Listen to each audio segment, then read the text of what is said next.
నేల ఈ నింద చీమల పుట్ట పగలింద అన్న విధంగా భారీ జనం. శాంతినగర్ నుంచి తహసీల్దార్ కార్యాలయం వరకు భారీ జనం. ఎటు విన్నా జయమెట్టు నినాదాలే. భారీ గజమాలలో ఇలలు, కేకలు, డప్పులు శబ్దాలు. ఇది రాయదుర్గం వైఎస్ఆర్సీపీ అభ్యర్థి మెట్టు గోవింద్ రెడ్డి నామినేషన్ మహోత్సవం జరిగిన తీరు.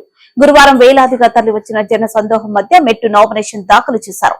ముందుగా మెట్టు తన నివాసంలో సర్వమత ప్రార్థనలు చేశారు. అనంతరం మత పెద్దల నుంచి ఆశీర్వాదం తీసుకున్నారు. అనంతరం శాంతినగర్ లో ఉన్న జమ్మిమను వద్ద ప్రత్యేక పూజలు చేసి తర్వాత వేలాది మంది కార్యకర్తలు నడుమ ర్యాలీ ప్రారంభం. డప్పులు వాయిస్తూ ఇళ్లలు, కేకల మధ్య భారీ ర్యాలీ సాగింది. వినాయక సర్కిల్ లో భారీ గజమాలలు వేసి శ్రేణుల అభిమానం చాటుకున్నారు. శాంతినగర్, పార్వతీనగర్, బళ్ళారి బస్టాండ్, వినాయక సర్కిల్, పాత బస్టాండ్, లక్ష్మీ బజార్ మీదుగా తహసీల్దార్ కార్యాలయం చేరుకుని రిటర్నింగ్ అధికారి కరుణ కుమారికి తన నామినేషన్ పత్రాలు అందించారు.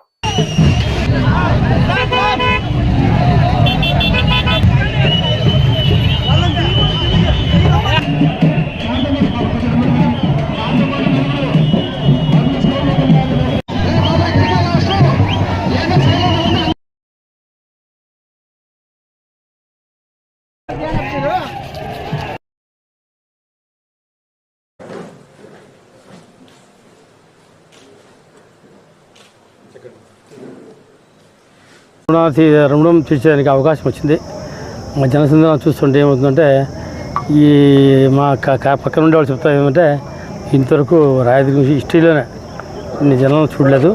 మా కారు, మా వాహనం వెనుక పక్కల 1 కిలోమీటర్ ముందు 1 కిలోమీటర్ కంటిన్యూ అంటే ఎక్కడ కూడా స్టాప్ లేకుండా, ఎక్కడ మనిషి కూడా ఇంత ఎండ వేడి ఉండే, ఎంత ఎండ కూడా బయట ఉండదు, కానీ లాస్ట్ వరకు ఉండదు. కాబట్టి వాళ్ళకి ఎట్లా కృతజ్ఞతలు చెప్పాలో నాకు అర్థం కావట్లేదు. దీంట్లో అర్థం ఏంటంటే, జనాలు జగన్మోహన్ రెడ్డి గారి సిద్ధం సభలు ఏ విధంగా జరిగిందో అదేవిధంగా ఇప్పుడు అంటే ప్రజల్లో ఒక ఉత్సాహం వచ్చిందంటే, జగన్మోహన్ రెడ్డి నాయకులు జగన్మోహన్ రెడ్డి గారు 2వ సారి సీఎం చల్లని ప్రజలు దృఢ నిశ్చయంతో దాంట్లో ఎటువంటి అనుమానం లేదు. కాబట్టి వాళ్ళందరూ కూడా వచ్చి సహకరించి మా యొక్క మహోత్సవాన్ని, నామినేషన్ మహోత్సవాన్ని చేపలు చేసేందుకు వాళ్ళందరికీ ప్రత్యేకమైన కృతజ్ఞతలు.